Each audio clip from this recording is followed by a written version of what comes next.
আপনার জীবনে যদি একের পর এক বিপদ লেগেই থাকে, শত্রুর বাধায় জীবনে উন্নতি হচ্ছে না, শত্রু দমন করতে চান, তাহলে প্রতিদিন সকালে 108 বার শ্রবণ করুন এই শক্তিশালী হনুমান মন্ত্র। দেখবেন কিছু দিনের মধ্যে শত্রু দমন হবে, সকল বিপদ দূর হবে। হনুমানজির আশীর্বাদে আপনার জীবনে উন্নতি অনিবার্য, তাই হনুমানজির আশীর্বাদ পেতে নিয়মিত 108 বার শ্রবণ করুন এই শক্তিশালী হনুমান মন্ত্র।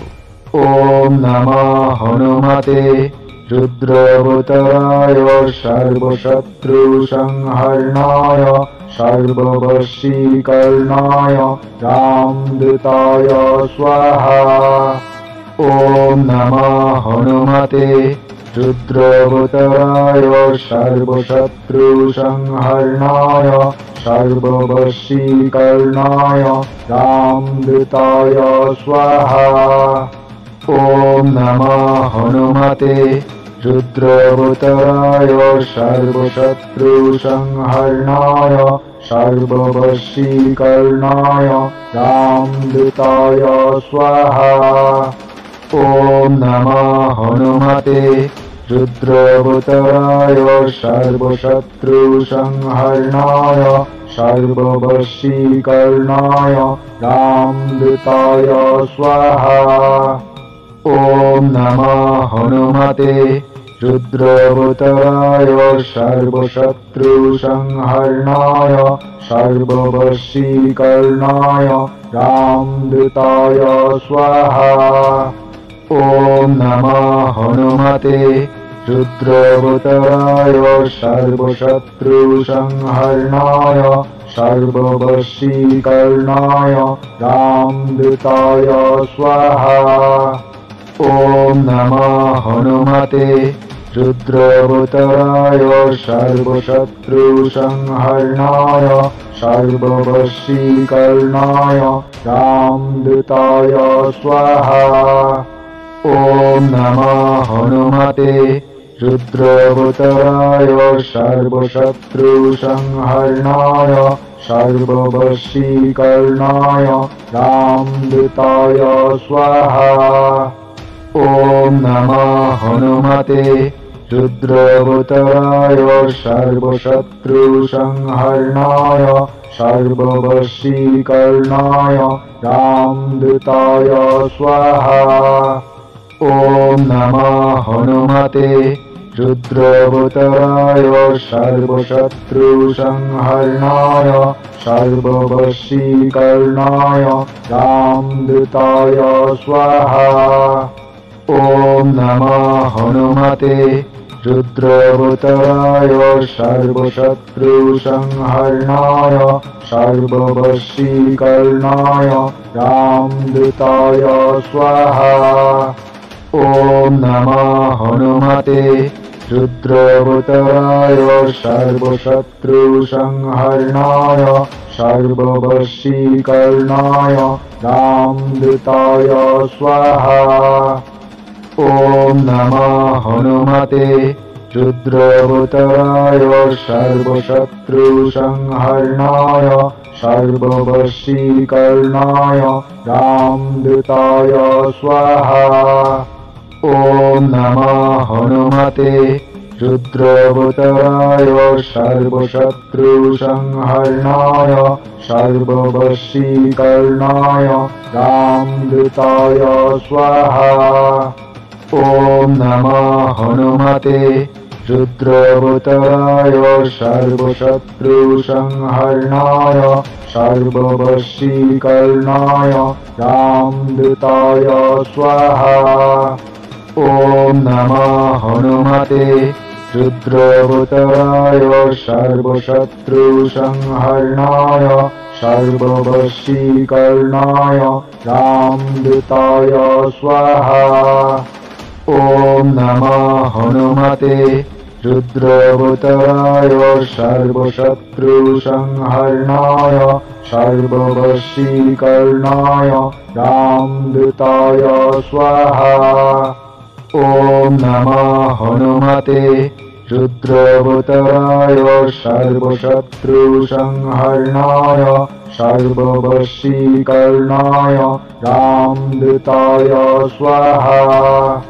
ॐ नमः हनुमते रुद्रवतराय सर्वशत्रुसंहरणाय सर्ववशीकरणाय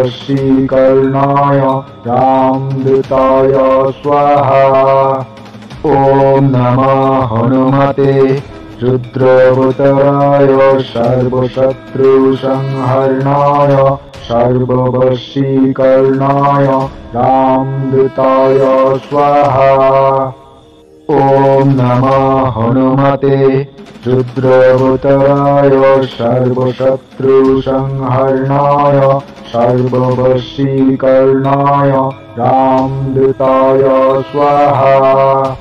ॐ नमः हनुमते रुद्रवतराय सर्वशत्रुसंहरणाय सर्ववशीकरणाय रामदूताय स्वाहा। ॐ नमः हनुमते रुद्रवतराय सर्वशत्रुसंहरणाय सर्ववशीकरणाय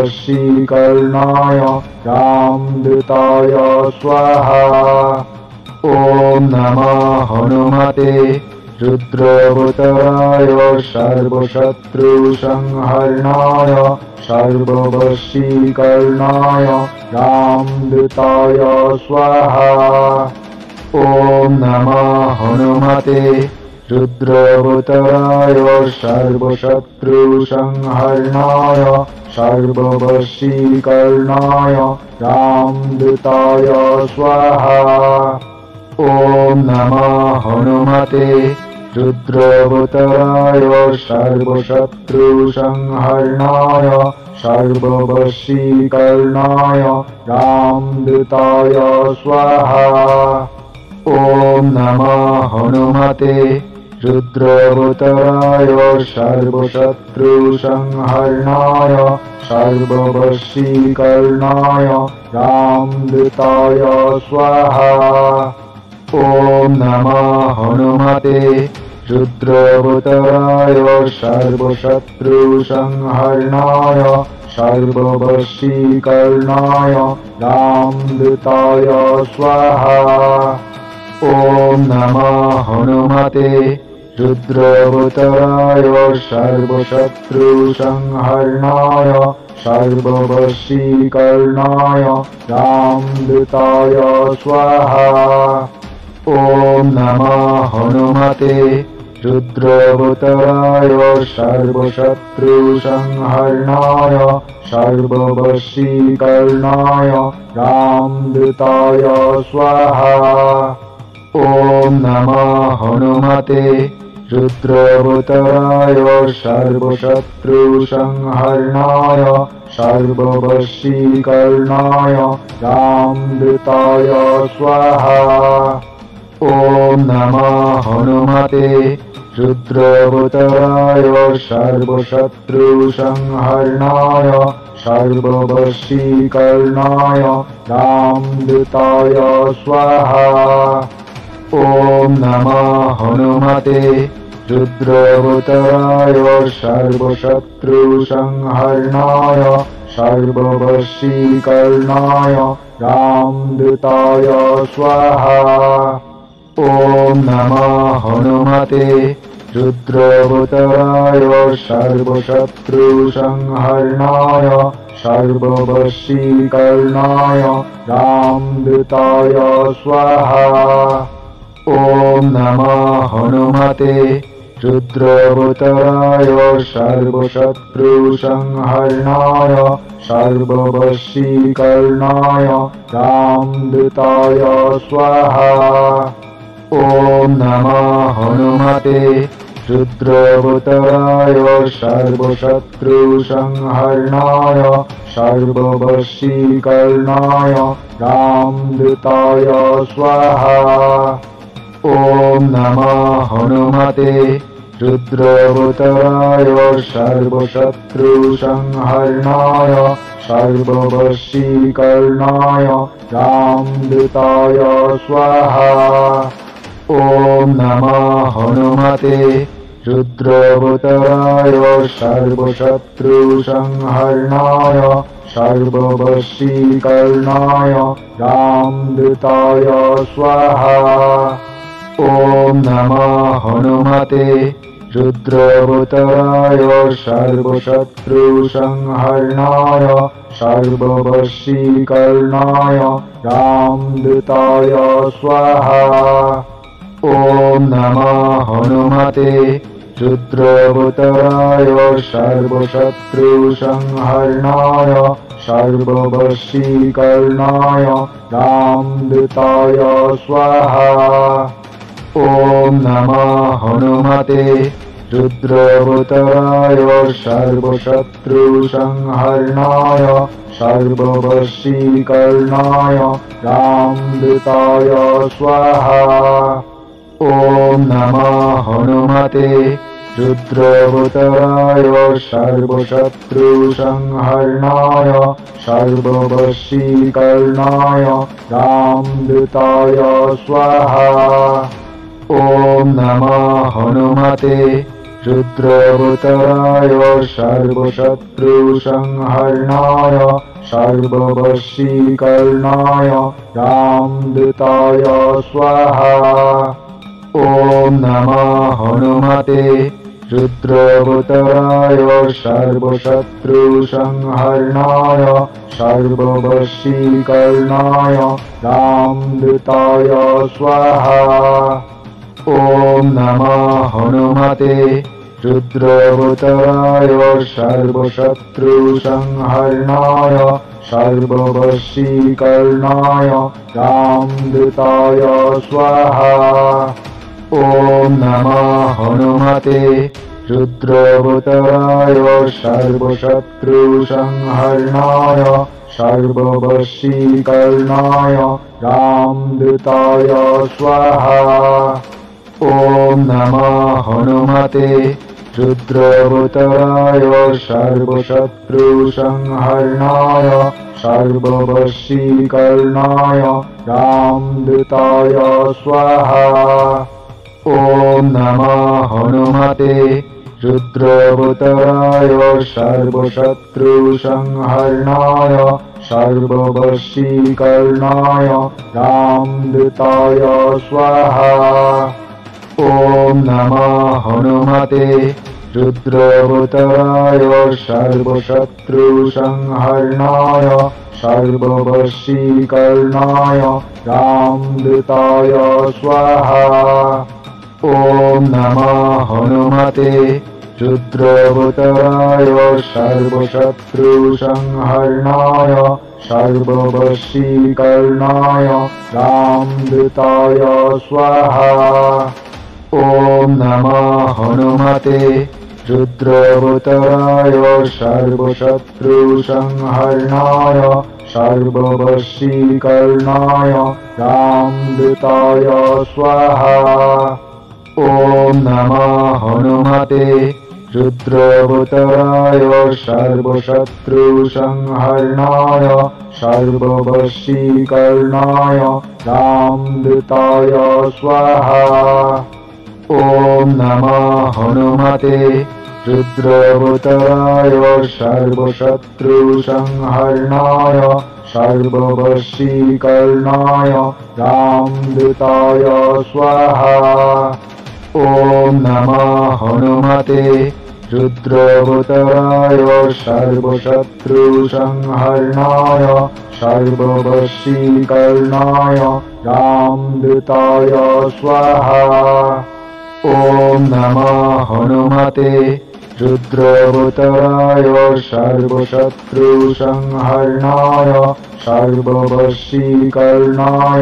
रामदूताय स्वाहा। ॐ नमः हनुमते रुद्रवताराय सर्वशत्रुसंहरणाय सर्ववशीकरणाय रामदूताय स्वाहा। ॐ नमः हनुमते रुद्रवताराय सर्वशत्रुसंहरणाय सर्ववशीकरणाय रामदूताय स्वाहा। ॐ नमः हनुमते रुद्रवतराय सर्वशत्रुसंहरणाय सर्ववशीकरणाय रामदूताय स्वाहा। ॐ नमः हनुमते रुद्रवतराय सर्वशत्रुसंहरणाय सर्ववशीकरणाय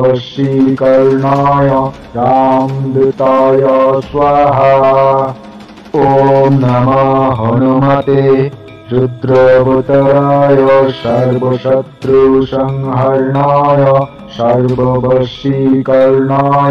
रामदूताय स्वाहा। ॐ नमः हनुमते रुद्रवतराय सर्वशत्रुसंहरणाय सर्ववशीकरणाय रामदूताय स्वाहा। ॐ नमः हनुमते रुद्रवतराय सर्वशत्रुसंहरणाय सर्ववशीकरणाय रामदूताय स्वाहा। ॐ नमः हनुमते रुद्रवतराय सर्वशत्रुसंहरणाय सर्ववशीकरणाय रामदूताय स्वाहा। ॐ नमः हनुमते रुद्रवतराय सर्वशत्रुसंहरणाय सर्ववशीकरणाय रामदूताय स्वाहा। ॐ नमः हनुमते रुद्रवतराय सर्वशत्रुसंहरणाय सर्ववशीकरणाय रामदूताय स्वाहा। ॐ नमः हनुमते रुद्रवतराय सर्वशत्रुसंहरणाय सर्ववशीकरणाय रामदूताय स्वाहा। ॐ नमः हनुमते रुद्रवतराय सर्वशत्रुसंहरणाय सर्ववशीकरणाय रामदूताय स्वाहा। ॐ नमः हनुमते रुद्रवतराय सर्वशत्रुसंहरणाय सर्ववशीकरणाय रामदूताय स्वाहा। ॐ नमः हनुमते रुद्रवतराय सर्वशत्रुसंहरणाय सर्ववशीकरणाय रामदूताय स्वाहा। ॐ नमः हनुमते रुद्रवतराय सर्वशत्रुसंहरणाय सर्ववशीकरणाय रामदूताय स्वाहा।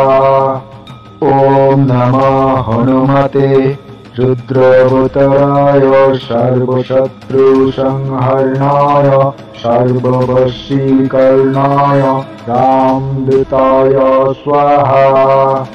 ॐ नमः हनुमते रुद्रवतराय सर्वशत्रुसंहरणाय सर्ववशीकरणाय रामदूताय स्वाहा।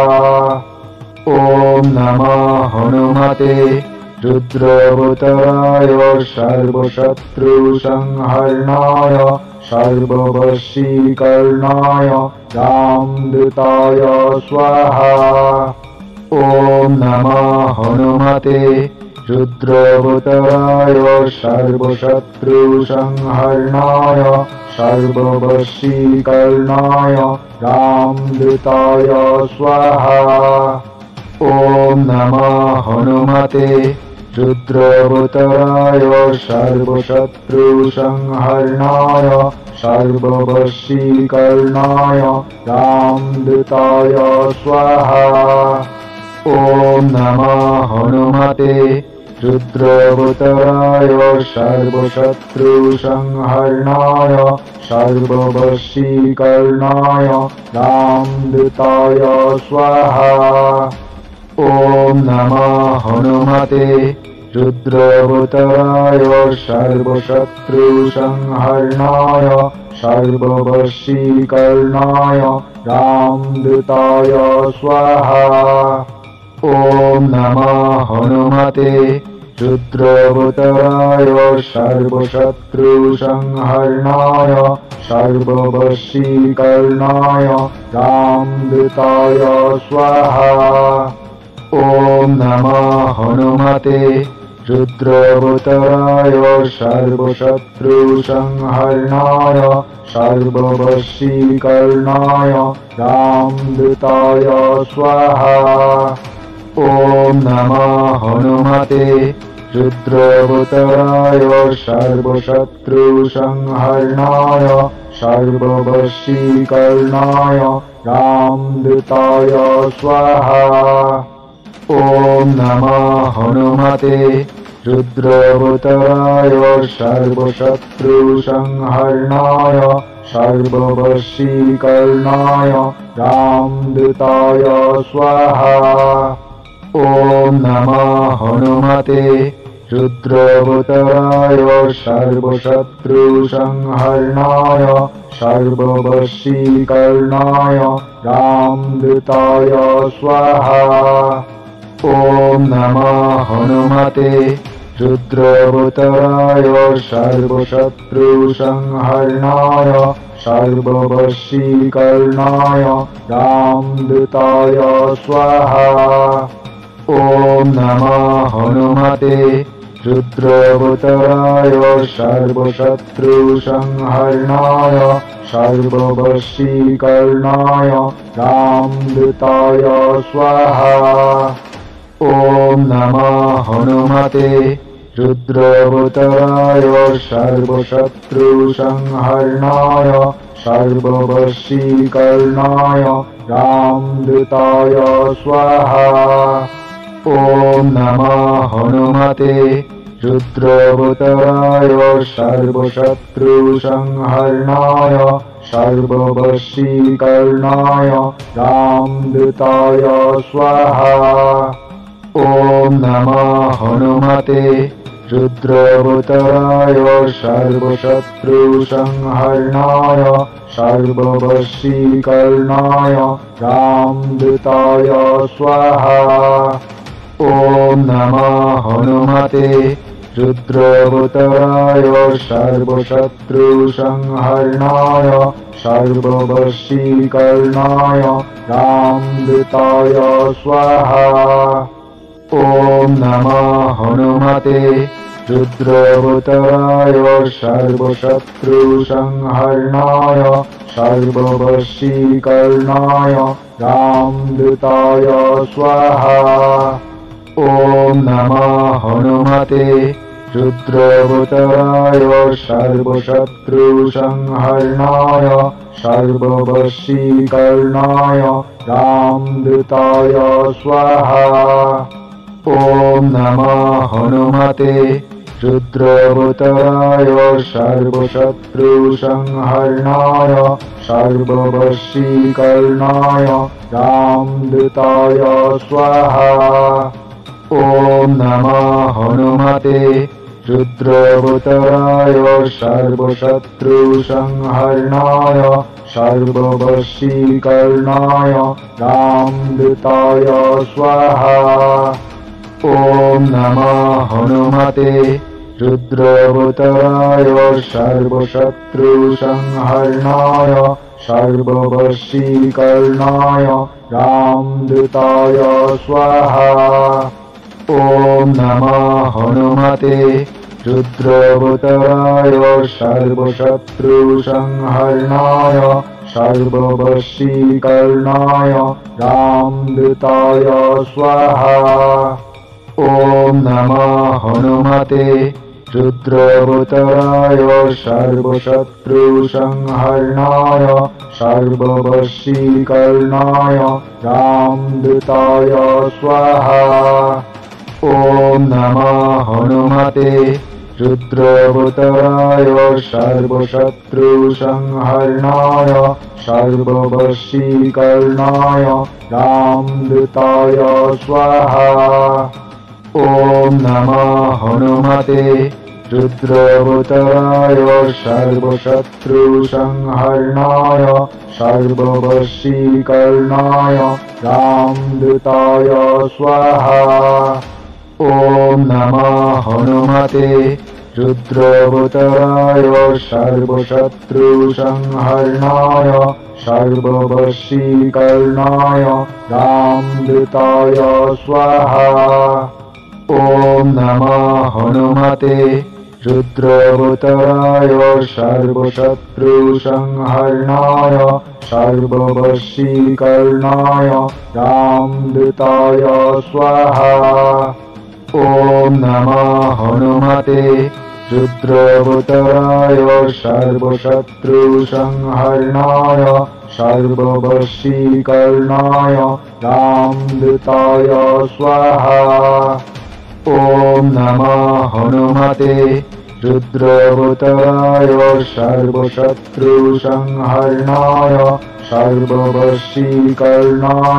रामदूताय स्वाहा।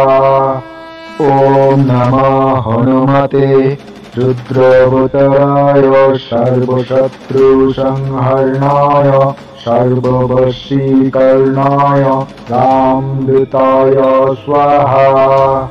ॐ नमः हनुमते रुद्रवतराय सर्वशत्रुसंहरणाय सर्ववशीकरणाय रामदूताय स्वाहा।